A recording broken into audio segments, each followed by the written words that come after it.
Well, welcome everybody, and thank you so much for choosing to engage in today's message. And my prayer is that it will be helpful for you as you continue on your journey with Jesus and in community. I'm so grateful that you've entrusted this time and just what I'm carrying in my heart for us today. So today I have chosen to call my message Written in Stone, and we're just looking at the things in our life that we write in permanence. You may recognize this statue, you may not. I'm going to tell you a little bit about it. But this is the David, arguably the world's most famous statue. It stands over 5 meters tall, weighs over 6 tons, and has been carved from one single block of marble or of stone. And Jackie, my wife, and I've had the privilege of standing at the base of this in person in Florence, having a look at it. And it is quite the most remarkable statue. And then when you get to know something of the backstory, it becomes even more magnificent. Maybe you can already tell that what I'm wanting to look at today is just as we write things in stone, what we see here can be good. And as we get to know something of the story, we are really captivated by God's goodness in the story. And so this actually started in the 1400s, in the mid-1400s. There was a commission of 12 statues, and a sculptor was given the task of designing doing the David, and he was given this block of marble, and he got a little bit into it, and just shortly in the mid-1400s, and he said, actually, there's too many cracks. This cannot be done from one block of marble. So that sat for a couple of years. He kind of struck out, and then a new sculptor was commissioned to do the work, and he got a little bit in and said likewise, this is going to be impossible from one block. It needs to be multi-blocks, and then we can glue them together. And the art curators at the time didn't want that to be the case. They didn't want a multi-layered thing. They wanted out of this one block, cracks and all, to be this design. Then it sat for about 25, 28 years, and a young man called Michelangelo in 1501 came to these art curators and said, he convinced them that he was to sculpt the David, which would go on to be arguably the world's most famous statue. And I feel like there's something quite significant to that. A young 26-year-old sculptor, definitely not a master of his trade at that time, designing a statue of King David, a young man who went on to be one of the most remarkable rulers in Israel's history and journey. And so today we're going to look at this thing just written in stone, as we look at what engraving in marble can do, and etc. Charles Spurgeon says this. He has said this: we are too prone to engrave our trials in marble and to write our blessings in sand. And so if we can think over our own lives, how many blessings we've had and how many trials we've had, and which are the most prominent memories, I think what we write in stone, and I'm going to use our minds as stone and use that as an allegory today, and just what that looks like. Just we're too prone to engrave our trials in marble and write our blessings in sand. And I wonder what the fruit of our lives could be if we just carefully, patiently, diligently. Michelangelo took 2 years every single day, just carefully working with the cracks, with the marble, that one piece block. And if we were to carefully, patiently, diligently work with the cracks within our own lives and engrave the blessings of God into them for all men to look upon, I wonder if 500 years later, like the David, people would still flock to see our stories, that there would be a legacy, there would be influence as we engrave in the cracks of our lives, not just try to get rid of the cracks. Psalm chapter 40 is where we're going to be based today, and it's not going to be up on the screen. I do encourage you to follow along with me if you've got, or to read it later.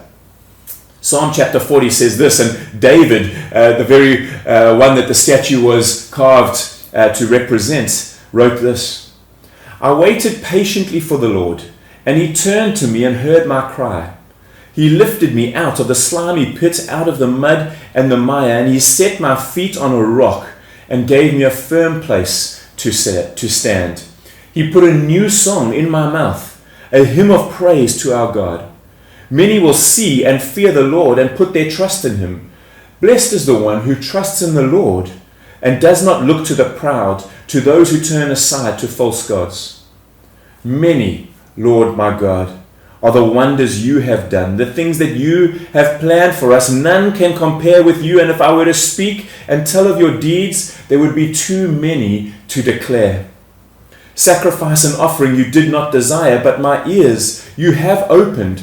Burnt offerings and sin offerings you did not require. Then I said, here I am. I have come. It is written about me in the scroll. I desire to do your will, my God. Your law is within my heart. I proclaim your saving acts in the great assembly. I do not seal my lips, Lord. As you know, I do not hide your righteousness in my heart. I speak of your faithfulness and of your saving help. I do not conceal your love and your faithfulness from the great assembly. Do not withhold your mercy from me, Lord. May your love and faithfulness always protect me. For troubles without number surround me. My sins have overtaken me and I cannot see. They are more than the hairs of my head, and my heart fails within me. Be pleased to save me, Lord. Come quickly, Lord, to help me. Just love the juxtaposition of these two statements that David writes here, which I think can be so true of us. I desire to do your will, my God. Your law is written within my heart. And then on the same hand is troubles without number surround me. My sins have overtaken me and I cannot see. They are more than the hairs of my head, and my heart fails within me. So your law is within my heart and my heart fails within me. Isn't that the story of our lives? Be pleased to save me, Lord. Come quickly, Lord, to help me. And as we get into some scriptures today, as we base ourselves on Psalm chapter 40, as we look at just what we write in stone, may I pray, God, would you rescue us, even when we are torn between serving you and serving ourselves? Would you be pleased to remake our hearts and to save us? And so what I would like to do is just look at a couple of things that I think could help orientate us today, And so the first thing I want to look at is, if we're looking at that marble block, and I'm going to be using that story as we keep looking at these stories, as these points that I'm looking at, and just keep relaying and relating it to that, is the first thing is we need to choose the right stones to carve the story, to engrave the story of our life on. I think too often we choose the wrong stones. There's a story in Joshua chapter 4, verses 1 to 7, if you're taking notes. And it's a story of Israel going into the promised land, and they cross over the Jordan River. And the Jordan River is in flood, and so they are fearful. They say, how can we get into what God has called us to? But what God does is he parts the waters of the Jordan. He did it at the Red Sea when Israel came out of captivity, and then he did it again when Israel went into their promised land. And so again, we want to talk about our restorative journey, our redeemed story in Jesus Christ. These rivers, it's how do we get into our promised land? Can we even get into this blessed life that God calls us into? And he separates the waters, and then he instructs the Israelites, and he says, one person from every tribe, there were 12 tribes of Israel, one person, pick up a stone from the river bed, pick up that stone, take it out with you, and I'll cross on the other side of the river. When you come through in clear waters, when you come through on dry land, as he's held the waters back, there make a pile of 12 stones. And then this is what he says. He says that this may be a sign among you. And when your children ask in time to come, what do these stones mean to you? Then you shall tell them that the waters of the Jordan were cut off before the ark of the covenant of the Lord. And when it passed over the Jordan, the waters of the Jordan were cut off. And so these stones shall be to the people of Israel a memorial forever. I just find it fascinating that God would say, actually, there was something that you couldn't do. You feared for crossing over the Jordan. It was in flood. And yet I, God, parted the waters. So take the stones from the very place of your helplessness. Take the stones from the very depths of what you couldn't do. And in that place where I intervened for you, take stones from there and then go and make a pile of stones, or engrave on stones, or make that permanent. God's rescue. I think today what we try to do is those times of difficulty, those times of concern, those times of pain, all we want to do is we just want to very quickly move on from them. We want to throw them away. We don't want to keep reminding ourselves of painful times in our lives. And I think what God is saying here in this is He's saying, no, it's in those very painful times that you're able to see me. Engrave my blessings. Engrave my blessings upon your mind. Yes, there were trials. Don't hold on to the trial. Oh, there was a flooding river. Engrave the blessing. Hold on to the blessing. But God parted the seas. And so what do we hold on to? As God said to the Israelites, when you thought you were going to die, I made a way. And from that place, they take a stone. I want to encourage us today, choose the right stones. Choose a stone from your helplessness. Choose a stone from your exposure. Choose a stone from your vulnerability. Choose a stone from your complaints. Don't be like the two previous sculptors that said, no, there's cracks in this. We're not going to have our name attached to this. Be the Michelangelo who worked with the cracks. And therefore goes down in all history as the most famous sculptor and the most famous statue, working with the imperfections. See, our blessings are that God works with our imperfections. Choose the right stones, friends. Choose the right stones. Terry Virgo, who led a movement called NFI, New Frontiers International, an incredible apostolic figure, and we had the great privilege, a few of us, of sitting under his ministry just last night. He says this: difficulties you face are sometimes because of other people, sometimes they're self-inflicted, but they do come and go. Don't wait until they pass before you start doing life again. This is life. Find God and experience God in all of life. He's always there. And so I want to encourage you on this message as we look at writing in stone, what is written in stone. It's so important to choose the right stones, friends. And the right stones are not the ones without imperfections. The right stone is your very life, cracks and all. That is the one that God wants to write His blessing, restorative, redemptive story upon. The second is just to engrave in the right way. As I just did a little bit of homework, I'm not going to go into all the details, just around how these sculptors dealt with these sculptures when there were cracks in the marble, 6 tons, over 5 meters. I have learned that it is incredibly crucial the way they chisel and chip away at the marble, lest they crack the entire thing and it all breaks and falls apart. I think that so applies to our lives. I think sometimes we can have a crack. Sometimes we can be dealing with other people's imperfections, and the way we approach those, the way we take our chisel to those things can either break somebody or they can make something beautiful out of it. And so I just want to take the second thought, just of engraving in the right way. And I have one thought really that comes out of this. I'm going to read Ezra chapter 1 verses 1 to 5, but just going to highlight a couple of verses out of it. In the first year of Cyrus, king of Persia, in order to fulfill the word of the Lord, spoken by Jeremiah, the Lord moved the heart of Cyrus, king of Persia, to make a proclamation throughout his realm and also to put it in writing. This is what King Cyrus of Persia says: the Lord, the God of heaven, has given me all the kingdoms of the earth, and He's appointed me to build a temple for Him in Jerusalem in Judea. Any of His people among you may go up to Jerusalem in Judah and build the temple of the Lord, the God of Israel, the God who is in Jerusalem, and may their God be with them. And in any locality where survivors may now be living, the people are to provide them with silver and gold, with goods and livestock, and with free will offerings for the temple of God in Jerusalem. Just two kind of thoughts that come out of this is in order to fulfill the word of the Lord, and that any of His people are free to go and build the temple of the Lord. I want to remind us, friends, that God is committed to His people. He's committed. And He spoke through a prophet many, many years prior about His people Israel, His chosen people, His commitment. And then many decades later, there's this story that's taking place here in Ezra. And it says, in order to fulfill the words that God has already spoken over His people, that Jeremiah spoke. And so I want to remind us, friends, that God is committed to our stories. Your cracks, your imperfections, those are the very things that He is committed to. Those are the very things that Jesus came to rescue us from. It talks about survivors, that we have survived what really we shouldn't have survived. God has given us a second chance. He's given us a second life. And it's in our hands to make something of that. And so I do want to ask the question, are you engraving in the right way? Are you engraving so when we get to the end of our days here on earth, we're able to answer God when He asks us, what did you do with your second life? What did you do with the surviving? What did you do with the salvation that Jesus gave to you?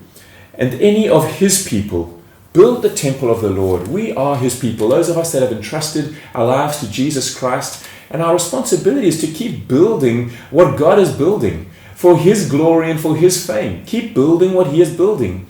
And so I really want to encourage us in that moment. He is committed to His people. And can we capture the desire to be His people again? One of the great sadnesses that's happened over this COVID period as a pastor is globally, the church has shrunk by about 40%, 40 to 50%. Just people have disappeared from the church. Maybe they think they can just do this online. And I'm not sure even what your attitude is as you engage this. If you are here for the first time and you're trying to find your way in Jesus, I'm so grateful that you are part of this. If you are unable to be a part of in-person service, I'm so grateful that you're a part of this. But maybe you're watching this just because it's become comfortable to do this from your bedroom or your lounge. And I want to say there is so much more in God. There is a better way to engrave on the stone of our lives, to engrave in the marble of our lives. There's so much more. Can we capture the desire to be His people again?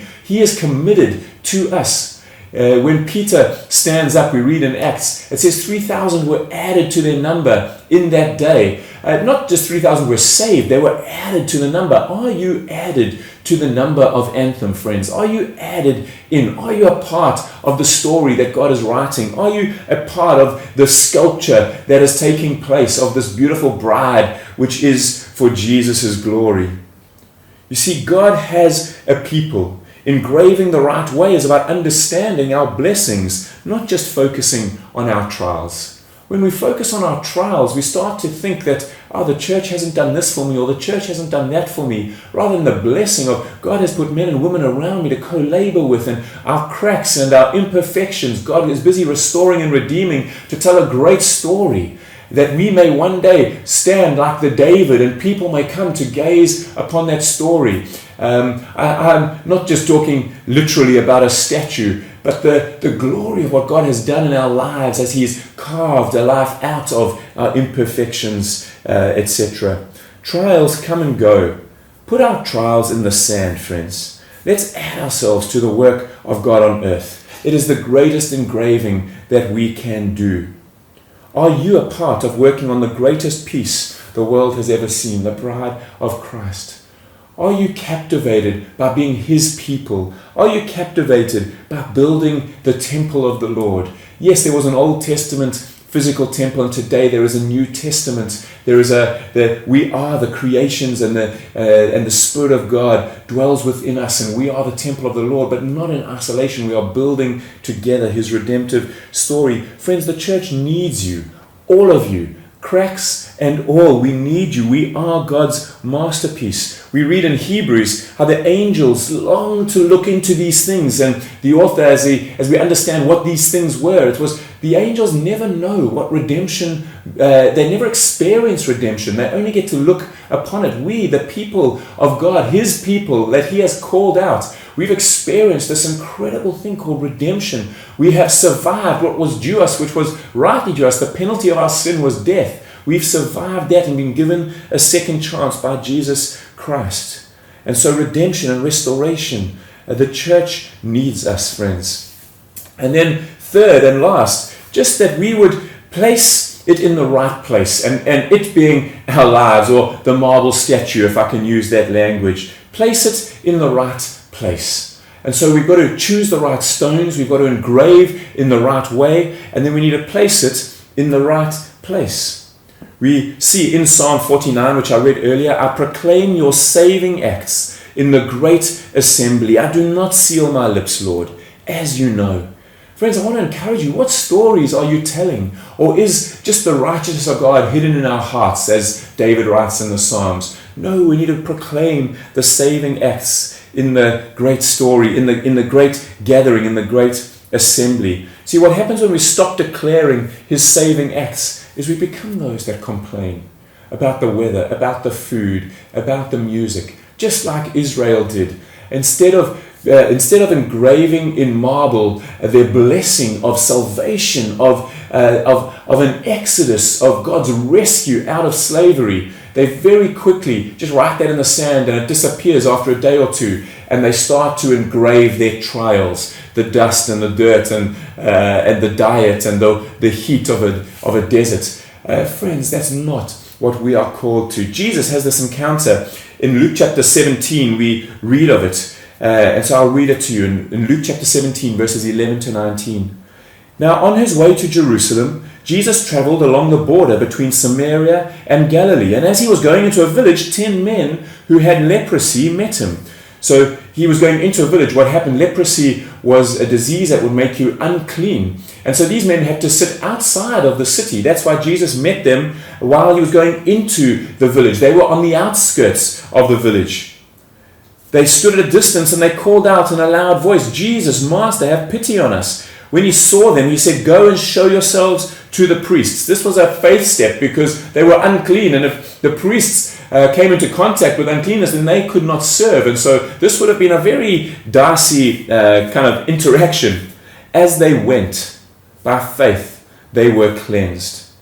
One of them, when he saw he was healed, came back praising God in a loud voice. He threw himself at Jesus' feet and thanked him. And he was a Samaritan. Jesus asked, "Were not all 10 of you cleansed? Where are the other 9? Has no one returned to give praise to God except this foreigner?" Then he said to him, "Rise and go. Your faith has made you well." Where were the other 9? Only one came back. I start most of my public meetings just by giving an opportunity to share God's stories. Or I call them God stories, just testimonies of singing of your goodness, proclaiming God's saving acts in the assembly of people. And so I really want to encourage you that we've got to put ourselves in the right place. The marble statue, David, was put in one place and it was too exposed to the elements and it was starting to damage the cracks, and so they had to move it. So it was placed in the wrong place, then put in the right place. And for 500 years, millions upon millions upon millions of people have been able to gaze upon the masterpiece of Michelangelo. And so my encouragement to us is, my desire is that hundreds of people, if not thousands of people, because we're positioned in the right place, would be able to see the glory of God because of the testimony of our lives, because we've been positioned correctly. And I'm convinced that positioning us correctly is based on proclaiming the saving acts of God in the great assembly. What is your story? I want to know it, friends. I want to know your story. I want to know your imperfection. I want to know your cracks. I want to know where God parted the Jordan River and you were able to pick up a stone and make a memorial that your kids and your grandkids and future generations will be able to ask, what does this mean? And you can say, well, this is what it means. I'm convinced that this is part of us being able to position it in the right place, to let it sit in the right place. And so, friends, I want to ask us today, are we too quick to identify our trials? If I were to ask you of your blessings and your trials, which would come more easily to you? My guess, if you fell into normal statistics of human research, is we would be able to rattle off all the difficult things that we are facing. And it would take us a little bit longer to come up with the blessings of God. I want to encourage us to flip that story, friends. I want us to wake up with a song in our heart, as David writes in Psalm chapter 40, a new song. You put a new song. I don't hide your righteousness within me. I tell her that I proclaim your saving acts in the great assembly. Friends, I want to encourage us that this is our story. And so here's my question. What can you engrave into marble today? What can you engrave into the marble of your own lives today? What can you engrave? As I close off, we are too prone to engrave our trials in marble and to write our blessings in sand. Today, would you choose the right stones to engrave upon? Would you engrave the right way, not breaking up those cracks so that it all crumbles down, but going with the grain, going with God as we engrave the right way? And 3, would we place it in the right place? This is our story, friends. Our lives are on display for the sake of God, for His glory, because He is the great creator and the great redeemer of that which is broken and pained. And this is the story that Jesus invites you into to be a part of, as He invites you and adds you to be a part of His bride. And so as I close off, if you have not made a decision to put your trust in Jesus Christ today, I want to tell you that it is the best decision you can make. That is the most significant way you can engrave on the marble of your life. It's the way you can deal with the cracks and the imperfections. It's the way you can deal with other cracks, other people's cracks and imperfections, that we are part of the redeeming story as Jesus has redeemed you. Put your trust in Him, friends. And if you don't know what that means, we would love to help you take that step. Please get hold of us at info@anthem.org.za and we'll help you take your next step. To the rest of you, I want to thank you for engaging. I trust this has been encouraging. Go and read Psalm chapter 40. Go over this message again. We do send out our notes on our Anthem WhatsApp broadcast list. If you're not a part of that, please, won't you get onto our website, anthem.org.za, get the number, send us a message, we'll add you, you can add us, and you can be part, a greater part of the communication that goes on, and we can more significantly work together for your journey with Jesus as you partner with us. Bless you, friends. Thank you for being with us today.